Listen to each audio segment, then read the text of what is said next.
For my presidency project, I chose to do President Thomas Jefferson.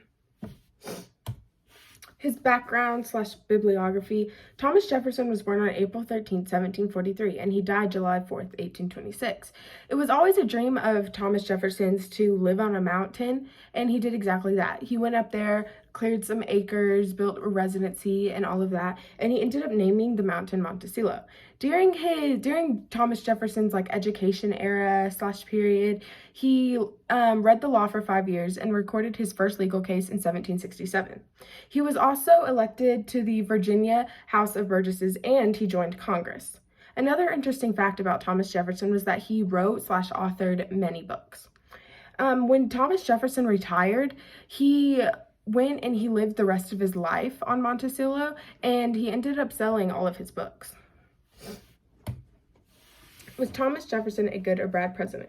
You would think Thomas Jefferson would be ranked one of the best presidents because he was one of the fathers of the Declaration of Independence, and he did originate the revolution.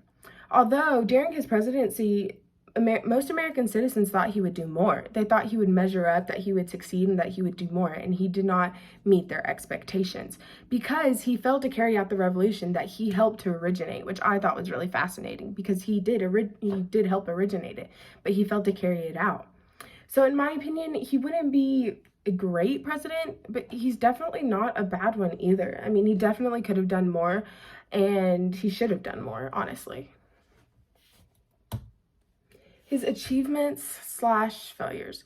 So obviously one of his greatest achievements would be the Declaration of Independence because we still use it today and we get our rights from it, and we are able to be who we want to be and be who we are and not be afraid to say what we want to say, and basically it gives us freedom. So obviously that would be one of his greatest accomplishments and / achievements.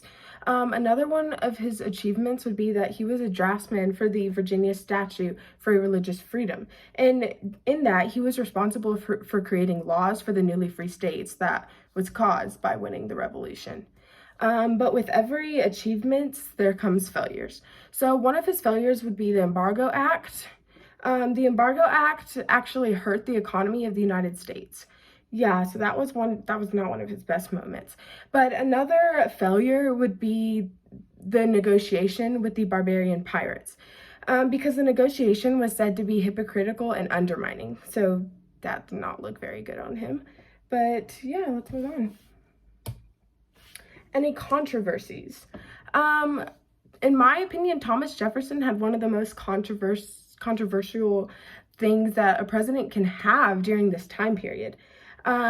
So Thomas Jefferson had a slave named Sally Hemings, and historians believed that Thomas Jefferson fathered at least one or all of Sally Hemings' children, which in that time period would be very controversial because African American slaves were known as property. They were sold and they were abused and tortured. So for a white man to father kids from a black woman, that would, in my opinion, that would be so controversial during that time period. Obviously not now, but yeah.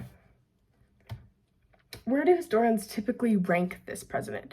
Historians typically rank this president in the top 10 because, again, the Declaration of Independence. We still use it today. It is very important in American history, and it's very important, and other countries look up to it and try to recreate laws and basically base some of their laws on the Declaration of Independence.